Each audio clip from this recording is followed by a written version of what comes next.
Talk to One Nation Leader Senator Pauline Hanson. Pauline, good morning.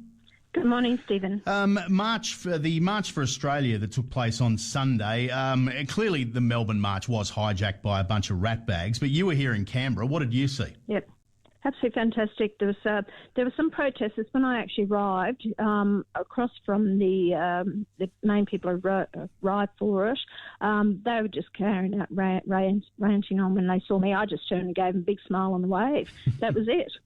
And so anyway, everyone there, they were just so happy. You know, there was no sour faces or anything like that. People just got on so well together, all the different cultural backgrounds. One fellow wore his kilt. You know, you're talking to different people. They're Asian, English, Scottish, Islander. You know, so there's a whole different range of people. It was great. Pauline, the difficulty here is that we've got a government that has just dismissed these marches out of hand, but we've now got the opposition doing the same. These people haven't just become frustrated now, but clearly they had an opportunity to speak up at the last election, but didn't. Look, I think what went on with the policies, the government offered the young ones the HECS debt to be wiped, and that was a big issue for them. A lot of the young ones are being brainwashed through the educational system. They're carrying on voting for them. There was a Palestinian march. A lot of people have, think, oh, well, we need to do something about what's happening in Gaza. The Medicare scare again, of course, they stated. And also the Libs ran a hopeless campaign. They never came out. Correct. They never came out to actually say what they were going to do. So it was absolutely hopeless all the way along. So people stuck with the one that they knew. But now, you know, it's been building, Steve, and it's a hot issue. It really is. And, of course, the government wants to shut it down. They don't want the debate on this all the time. The only ones that turned out there for the march, there was myself, my other two senators who were in Canberra, and then Bob Katter. None of the other Labor or Liberal or National Party members, to my knowledge, actually got out in the march yesterday. They kept away from it. Look, it's extraordinary that, and it happens with all of these marches. And look, let's talk about the Harbour Bridge one for a moment. I'm sure that many of those people there were there for what they thought were the right reasons. They see the images in the Middle East and they think, well, we need to do something to stop that. Despite the fact that we know a lot of it's propaganda, but the average person is only seeing what, you know, various sections of the media are putting out there. But we had some really horrible people as part of the organising committee there, waving Hamas flags and Hezbollah flags and ISIS and this kind of stuff. The same can be said for these marches. The average punter who goes out says, well, I'm fed up with my government, I'm going to go and march for my country. But then you have these neo-Nazis and lunatics out there that hijack these things. That's the real problem here. We need the cut-through of average Aussies is not there. Well, I tell you, how do you know these ones that were protesting and dressed up as neo-Nazis and ones that weren't actually the activists doing it? And this is what could be happening, because they go to any lengths to deter anyone who wants to oppose what they're saying. And even the media, the police have rang, said I shouldn't be going to this march. Everyone was deterring me from going. Even reports, everything that's said, it's going to be hijacked. Protesters, and they do everything with their lies, their smear-mongering, everything that goes on to deter people to stand up. And I met up with a couple and they said, you know what, we were worried about the protests that might be here, and I thought, no, we'll go. And they said, geez, we're pleased we came.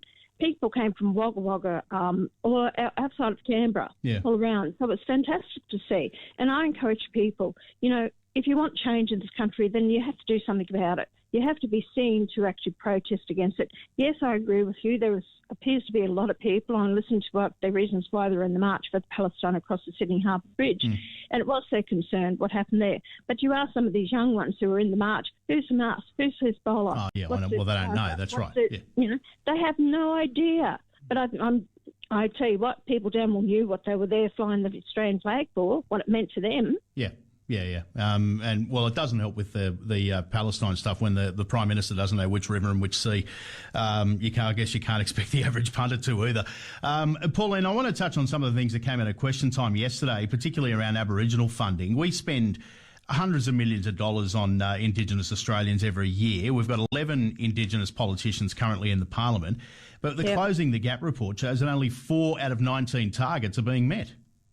Correct. And it's over $30 billion a year that's put into the Aboriginal industry, $30 billion for approximately 820,000 Aboriginals, according to the last census, and then all the Aboriginals who tick the box anyway.